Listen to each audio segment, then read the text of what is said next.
Utilidad y límites de las analogías como procedimiento heurístico en la investigación científica.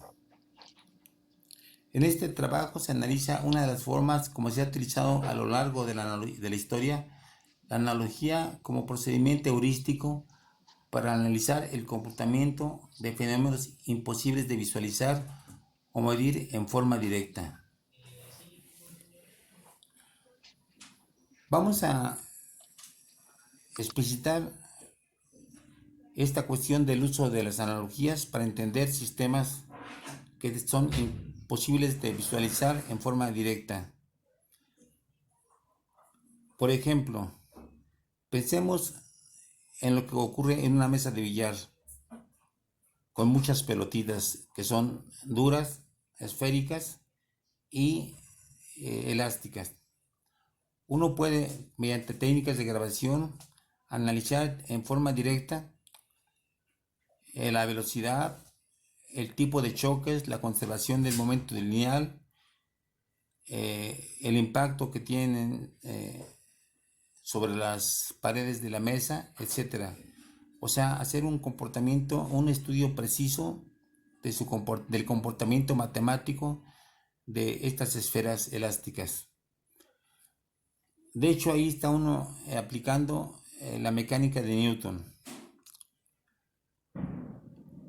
Pero si uno quiere analizar a un cierto volumen de gas, pues es imposible registrar el movimiento de los elementos que componen al gas. Una propuesta bastante audaz es pensar que los gases, a pesar de que un gas como el aire es impalpable, intangible, no se siente al tacto, no se puede ver, bueno, es pensar que está compuesto de pequeñas esferitas como las esferas grandes de un billar. Entonces uno supone eso, primero que las partículas, primero que el gas está hecho de partículas, segundo que son partículas esféricas, tercero que interactúan en ellos siguiendo las leyes de la mecánica de Newton. Bien, este tipo de suposición fue adoptado en principio por Bernoulli y luego por Dalton y finalmente por Boltzmann y también por Maxwell. De hecho, Boltzmann fue quien llevó este tipo de análisis al extremo y de una manera muy fructífera, puesto que de ahí salió el concepto de la entropía y muchos otros conceptos de la termodinámica. Así es de que lo interesante es de que un enfoque mecánico newtoniano de los gases, a partir del uso de una analogía con sistemas macroscópicos, fue muy fructífero para la ciencia de la termodinámica. Bueno, suponer que los gases están compuestos de partículas pequeñas de comportamiento análogo al de las partículas macroscópicas ha sido una hipótesis de trabajo que en un primer momento dio buenos frutos, al deducir que la presión es proporcional a la temperatura, al definir a la temperatura de los gases como la energía cinética promedio de todas las partículas, y al proporcionar un primer enfoque del concepto de calor específico. Sin embargo, la hipótesis falló al trabajar con gases a presiones y temperaturas extremas. En este caso, el enfoque puramente mecánico newtoniano de las partículas de un gas a presiones y a temperaturas extremas ya falla y es necesario recurrir a una teoría diferente como es la mecánica cuántica.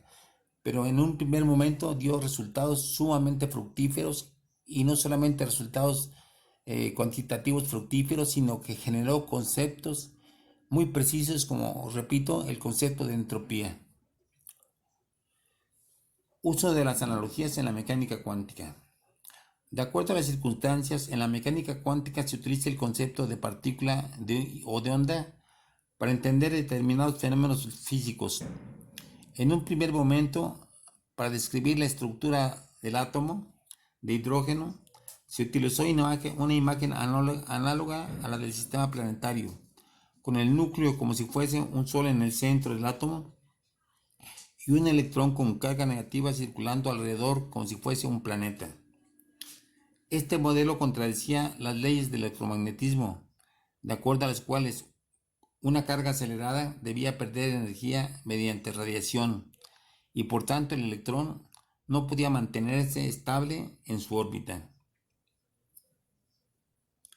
Bueno, entonces esta analogía de el comportamiento y la estructura de un átomo, tan simple como el del hidrógeno, fue rápidamente desechada al compararse con el comportamiento del sistema planetario. Einstein a su vez propuso luego, para explicar el fenómeno fotoeléctrico, que un haz de luz se podía interpretar como un chorro de partículas a las que llamó fotones.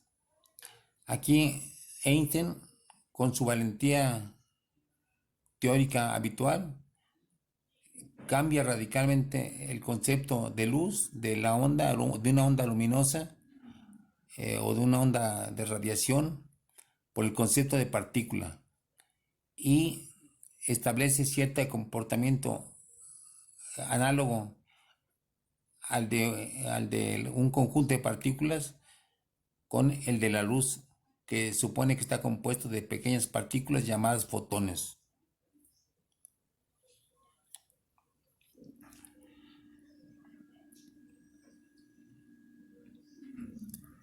Louis de Broglie propuso a su vez que las partículas se les podía asociar un comportamiento ondulatorio, cosa que en efecto pudo ser comprobada con el efecto de difracción descubierto por Davidson y Germer.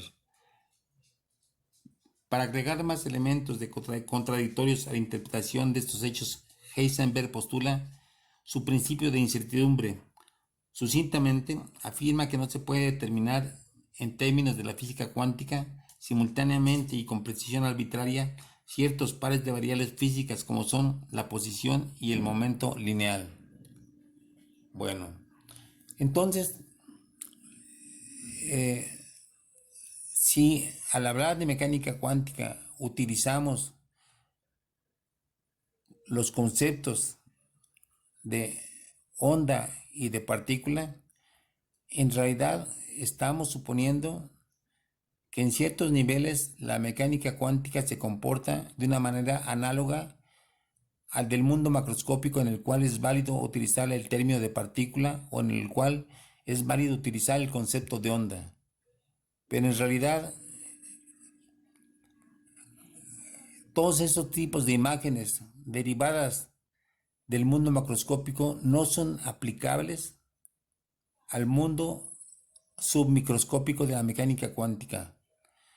De hecho, un investigador argentino ha propuesto que en vez de darles algún nombre específico derivado del mundo macroscópico a los elementos del mundo submicroscópico de la mecánica cuántica, se les llame cuantones.